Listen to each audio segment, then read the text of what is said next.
안녕하세요. 저는 올해 45살로 총각입니다. 그냥 흔한 직장인이고요. 차는 그랜저 타고 다니고 30평대 아파트도 제 명의로 한 채 소유하고 있습니다. 유흥이나 명품을 좋아하지 않고 연애도 거짓 못하다 보니 월급을 받으며 거의 모으기만 했습니다. 40살이 되기 전에는 결혼해야지 않나 해서 소개팅이나 선자리에서 몇 번 좌절감을 맛보고 어느새 40이 되니 주변에 소개해달라고 말하기도 민망해 어쩌다 보니 5년째 솔로입니다. 제 키는 175이고 얼굴은 평범한 능력남도 아닙니다. 가까운 친구 중에 어렸을 때부터 술을 마시고 놀러 다니는 걸 참 좋아하는 만식이란 친구가 집으로 찾아왔다. 나이가 들어도 재벌을 게 못 준다고 여자 문제로 인해 결국 이혼까지 한 친구입니다.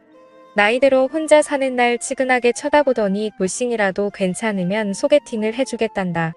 내가 지금 찬밥 더운 밥가릴 처지냐고. 우스갯소리를 진지하게 받아들이며 우리랑 동갑내기라며 카톡 프로필 사진을 보여주는데 나쁘지가 않다. 이 정도면 괜찮은데 하며 소개를 받기로 하였는데 만식이 날 뚫어져라 쳐다보더니 소개팅을 앞두고 헤어스타일을 한번 바꿔보는 건 어떻겠냐는 소리에 가까운 미용실을 찾아들었다. 어서 오세요. 50대 중후반의 원장인 듯한 여자가 문을 열고 들어오는 날 환한 미소를 지으며 반겼다. 네, 이리로 앉으세요. 나는 자켓을 벗고 의자에 앉고 있었다. 어떻게 깎을 거예요? 옆머리랑 뒷머리 좀 다듬어 주시고. 암튼 아주머니 보시기에 최대한 젊어 보이게 해주세요. 이야기하다 말고 그냥 그녀가 해주고 싶은 대로 하라고 맡겨버렸다. 드디어 머리를 깎기 시작했다. 어디 잘 보여야 하는 일이라도 있으시나 보네요. 네, 소개팅이요. 나이 들어 소개팅이라니 조금은 민망한 순간이었다. 올해 나이가 어떻게 되시는데요? 45살이요. 완전 노총각이시구나. 아주머니는 결혼하셨어요. 호호호예요? 미혼 같아 보여요. 같아 보이는 게 아니고 아가씨인 줄 알았는데. 그래서 이번 소개팅 실패하면 데이트 신청 한번 하려고 했더니만 가볍게 농을 던졌다. 호호호 말은 고맙지만 나랑은 나이 차가 너무 나는데. 올해 몇인데요? 57살이요. 저랑 띠동갑이시네요. 이건 순전히 아줌마가 아가씨처럼 하고 다니는 게 문제야. 문제. 그녀는 그 말이 싫지가 않은지 웃으면서 머리를 더욱 정성 들여 깎기 시작했다. 그나저나 아주머니는 싱글이세요? 네, 돌싱이에요. 그렇게 약 30여 분이 지나 머리가 완성되었다. 여기 얼마예요? 네, 9,000원이다. 저 다음에 올 때는 염색도 하고 싶은데. 남자 염색도 하나요? 그럼요. 언제든지 오세요. 이번 소개팅 꼭 성공해서 다음에 올 때 여성분과 같이 오세요. 커플 할인해드릴게. 그때까지는 참 좋았습니다. 하지만 그 소개팅 역시 첫 만남에서 끝났습니다. 차종은 뭐예요? 어느 동네 사세요? 연봉은 얼마죠? 이렇게 대화가 오고 가면 온도차가 확 나기 시작하죠. 제 조건이 마음에 들지 않는 겁니다. 구구절절 제 상황을 설명하면서 여차저차 모아 어느 아파트에 살고 있고 밥 먹고 차 마시고 헤어지면 애프터는 거절합니다. 그리고 몇 주가 흘러가고 토요일 오후 3시쯤에 그 미용실을 다시 찾았다. 어머, 소개팅 간다던 총각이시네. 어서 와요. 그녀는 금세 나를 알아보고는 알 수 없는 미소를 짓고 있었다. 소개팅은 어땠어요? 별로였어요. 잘 안 되셨구나. 앞으로 손님 우리 가게 단골 되시면 제가 소개팅도 시켜드릴게. 아이고 말이라도 고맙네요. 그나저나 총각은 어떤 스타일 좋아하세요? 저요. 이 나이에 찬밥 더운 밥 가릴 처지가 아니라서요. 그래도 최소한의 성격이나 외모 같은 게 있을 거 아니에요. 외모는 원장님 정도면 충분할 것 같은데 성격은 다혈질이나 고집불통의 똥고집만 아니면 될 것 같고 그 말에 그녀는 싫지 않은 듯이 배시시 웃고 있었다. 전처럼 자르면 되는 건가요?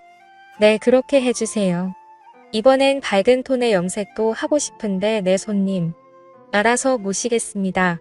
이후 나는 그 미용실에 단골이 되었고 열심히 애정 공세를 펼쳤지만 이렇다 할 성과가 없었다. 하루는 일을 끝내고 퇴근길에 만식에게 한잔하자는 연락이 왔다. 경태야. 잠깐만 나 좀 보자. 왜? 무슨 일인데? 할 얘기가 있어서 그래. 너희 동네로 갈 테니 꼼장어에 소주나 한잔하자. 만식을 데리고 집 근처 포차로 들어갔다. 무슨 얘기길래 여기까지 왔어? 여성이 없는 술자리는 쳐다보지도 않던 만식이었기에 보통 일은 아닐 거란 생각이 들었다. 그냥 좀 흥미로운 얘기라서. 창나, 너답지 않게 뭔데 그래? 너 아직 그 미용실에 다니냐? 이 자식이 도대체 무슨 소리를 하는 거야? 갑자기 웬 미용실 얘기야? 멍하니 만식을 바라보며 도대체 무슨 얘기를 하는지 궁금해할 때 본격적인 이야기가 시작되었다. 이 여자 나이가 몇인데? 우리랑 띠동갑이니깐 올해 57살이지. 그래. 그럼 확실하군. 뭐가? 좀 시원하게 얘기를 해봐. 만식이 들려준 이야기는 이렇다. 얼마 전 친구들과 나이트에 놀러 갔다가 부킹한 여자랑 2차를 나갔는데 엘리베이터 앞에 왠지 낯익은 여자가 서 있다라는 것이다. 그때는 그냥 그런가 보다 하고 별 생각 없이 지나쳤는데 그날 오후 이상하게 낯익다는 생각에 그 여자가 누굴까 곰곰이 생각해보다가 드디어 생각이 난 것이 바로 우리 동네 미용실 아주머니라는 것이었다. 정말 미용실 아줌마가 맞아? 확실해. 맞아. 100% 확신해. 안 그래도 오는 길에 확인했어. 그 소리를 들으니 왠지 기분이 다운되었다. 다음 날 미용실을 찾았다. 어서 오세요. 그간 잘 지내셨죠? 저야 잘 지냈죠 뭐. 전에 봤을 때하고 좀 틀려진 것 같은데 보기 좋아 보이네요. 정말요? 그냥 예전 스타일로 돌아간 건데. 고마워요. 제가 오늘 만난 거 사드릴게요. 차 한 잔 마시며 그냥 일상적인 이야기를 나누고 나서 그녀와 시내 외곽에 있는 분위기 좋은 한 식당으로 자리를 옮겨 맛있게 식사를 마치고 후식으로 차를 마시며 서서히 본색을 드러내기 시작했다. 이런 자리 쉽지 않은데 이대로 갈 순 없잖아요. 이 차 괜찮죠? 저야 좋죠. 호호호. 2차로 자리를 옮겨 본론을 꺼내기 시작했다. 그런데 혹시 얼마 전에 나이트에 간 적 있었어요? 아, 있었어요. 그날 고교 동창생들을 오랜만에 만나 뒤풀이 겸 혹시 거기 오셨었나요? 아니요. 제 친구가 거기서 봤다고 하길래 순간 움찔했던 그녀가 어색하게 웃으며 대답했다. 아, 그분 제 친구 신랑이에요. 모임 끝나고 잠깐 하실 얘기가 있다고 해서. 근데 그날 일을 왜 그리 꼬치꼬치 물어보시는 건데요? 그냥 좀 섭섭해서요. 순간 당황하는 그녀를 바라보며 마지막 카운터펀치 같은 말을 날렸다. 남친으로 저는 어때요? 진심을 담아 그녀에게 고백을 했고 우린 결국 연인 사이가 되었습니다. 여자친구는 57살에 저보다 12살이 많답니다. 하지만 연상과 사귀는 거 그리 부담되지도 않았고 힘들지도 않았습니다. 세대 차이가 아주 조금 난다는 거 말곤 그리고 친구들과 자주 만나 놀러를 다닌다는 거 이제 본론을 얘기해 보겠습니다. 나이 차이 때문에 항상 둘이서만 시간을 보냈었는데 올해 초 여친하는 여자 후배 한 명 그리고 내 친구 만식이와 함께 넷이서 4박 5일로 제주도를 다녀왔습니다.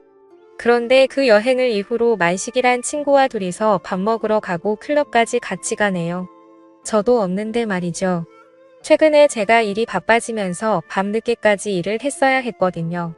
처음에는 제가 못 놀아주니 제 친구와 노는 거 나쁘게 보지 않았고 그러려니 했어요. 근데 몇 번씩 횟수가 늘어나더니 얼마 전에는 저한테 물어보지도 않고 만식이와 영화도 보고 왔더라고요. 내색하지 않으려고는 하지만 온갖 생각이 다 들고 생각보다 큰 스트레스네요. 나 없이 왜 자꾸 만나는지 이해하기도 힘들어지고요.